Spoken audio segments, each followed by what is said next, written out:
Hey, I am doing my best. I didn't get the job I was hoping for, but you know, in a collapsing economy, settling for a menial job to stay alive, there are worse things. So that's what I'm gonna have to do. I'm probably gonna have to go back to an oil company or go on bended knee and basically act like an apprentice.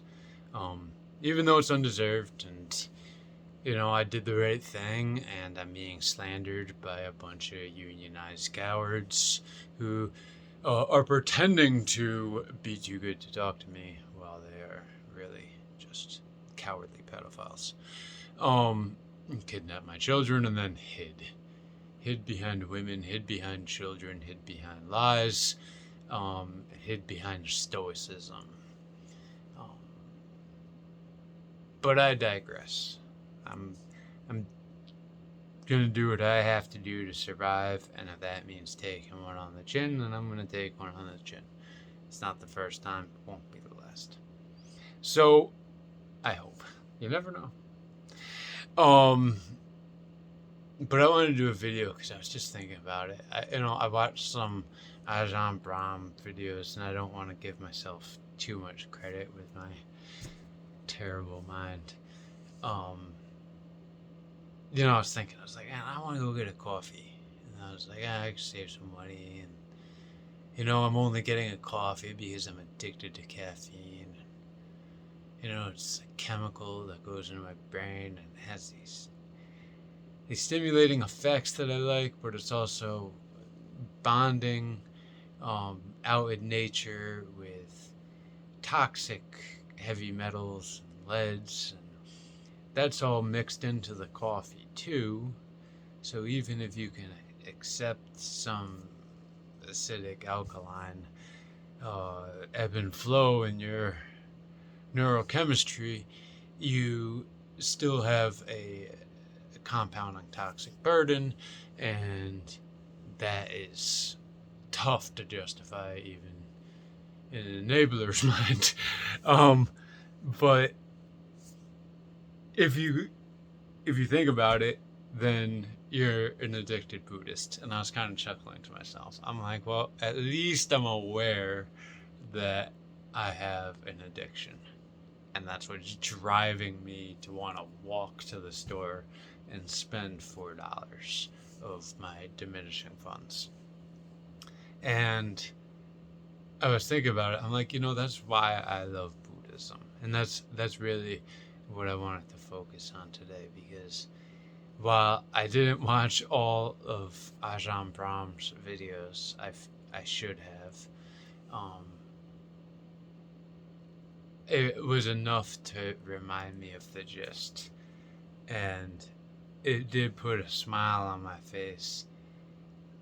And I'm not going to take credit away from him, but I'm going to just say that I found the moment, and I stopped watching the video and was like, okay, this is what I'm experiencing. Okay.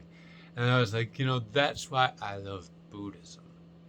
Because in Buddhism, you are liberated. It is not a religion of permanence in the sense, and this is where I think it can be problematic. It's liberating. You are a Buddhist when you are practicing Buddhism. And when you are not practicing Buddhism, you are not a Buddhist. And in Buddhism too, when you get angry, when you have a temper tantrum, you know, you are said to be mad, like you're crazy, but it's not a permanent state of madness. You are angry, and when you are angry, you are crazy, you're experiencing madness, and when you are not mad, you're not experiencing madness. And these are temporal states of being, not permanent states of identity. And that liberates you from other people's control, right? On a true spiritual plane, like, nobody could tell me I'm evil. Okay? Well, maybe I've had evil thoughts. I've thought about hurting people that I thought were bad. And in those moments, it could be said that my mind was evil. But to say that I'm evil is not true. It's just simply not true. And it has to do with what you're experiencing at that moment and your awareness of that and your acceptance and continuance of that. That's elongating those states, but again, they are still temporal states. They're not you. They are not.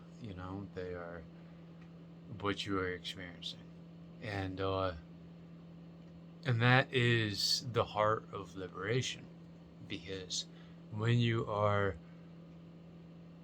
under somebody else's control as a child or as a spiritual being, you are defined by them. Oftentimes, not just in the minds of others, but in your mind. You are their child. They give you a name and all those things. And becoming your own is, I think this is often represented is in the African American community, where they give themselves different names,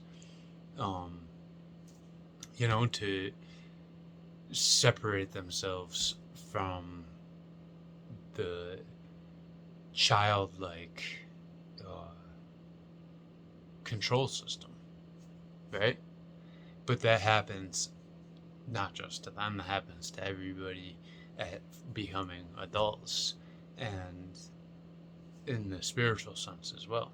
Like, you are defined by your soul, and your soul is your identity. But does your soul change? It is kind of the heart of it.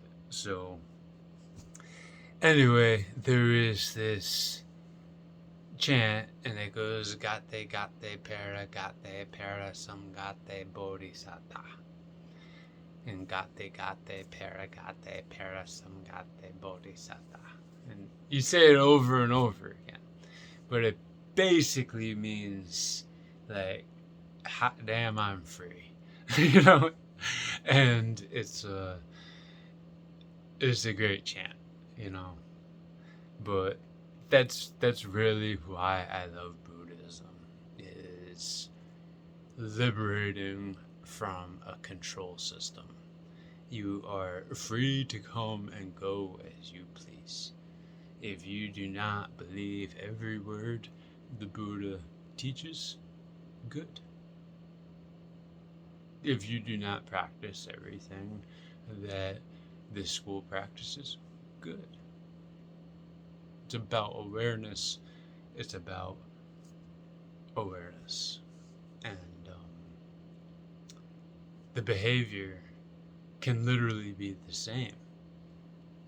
But if the awareness is there, the idea is eventually you would want on your own to change your behavior because you're aware of the consequences.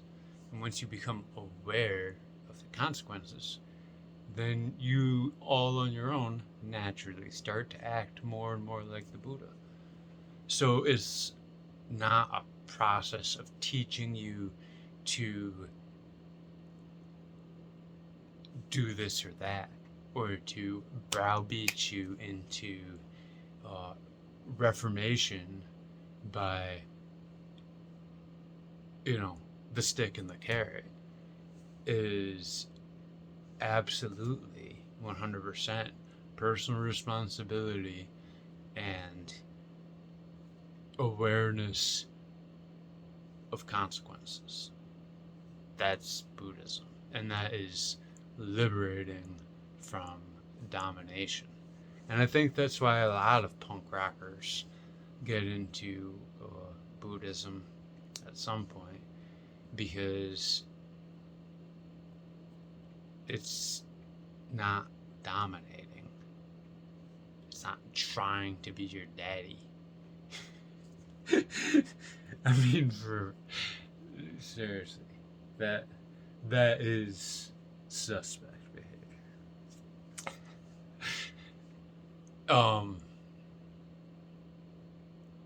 Yeah. So, you know,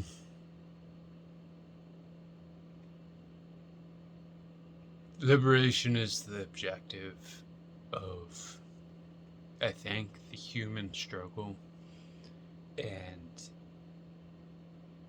there are limits to that, and I think that the limit to absolute freedom on earth is what people hate about earth and what they dream of heaven being.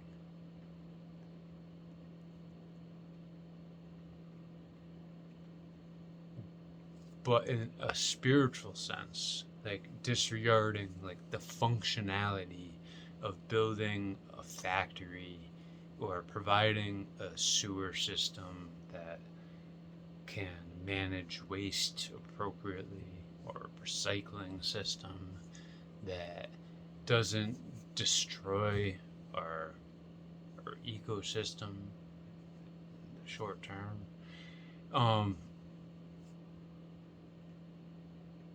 These types of things pose logistical limitations on our freedoms and our liberations, right? But disregarding that, just looking at the aspect of life that is prayer, that is meditation, that is personal solace, that is grief, whatever.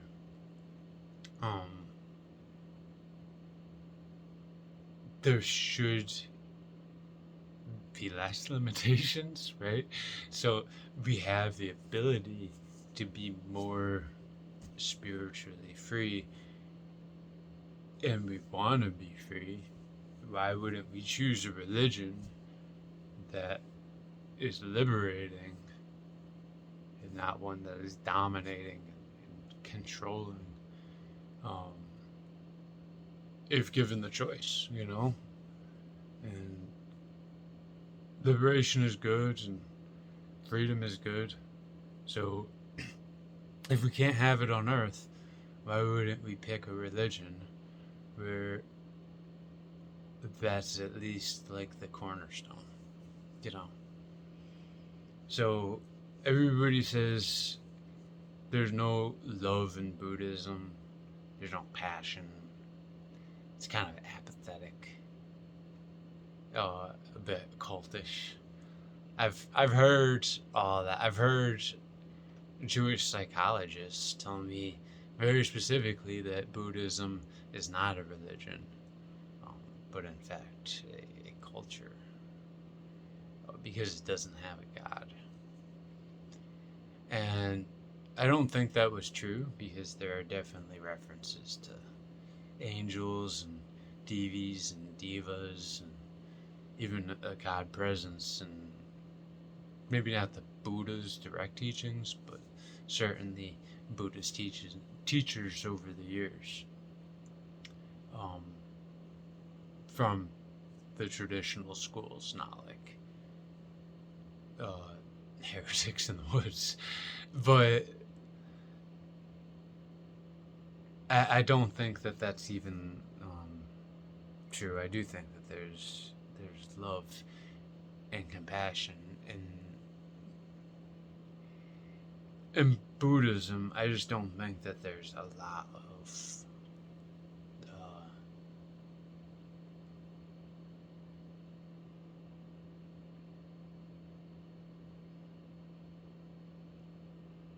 it's tough to describe. I don't want to say lack of passion,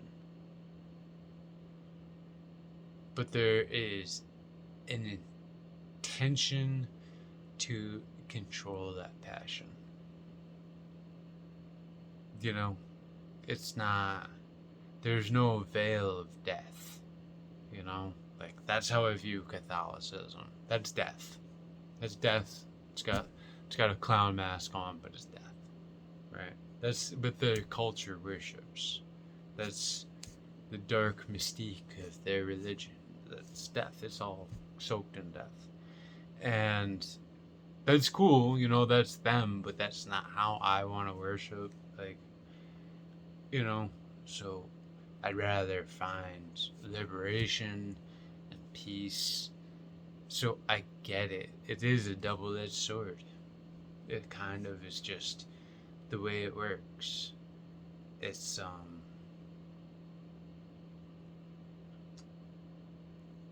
life is suffering.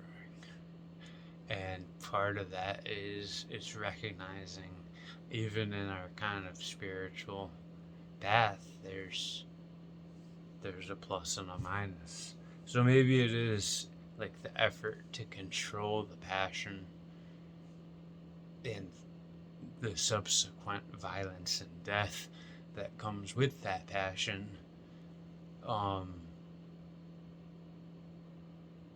comes maybe a little bit more stoicism than comes naturally to me. But it is what it is. It's not forced upon me. It's like, okay, I get it. The awareness of the suffering that attachment causes makes you want to avoid relationships. It makes you want to avoid that suffering, you know? And I get that, you know? So it's a cold world. This is how it works.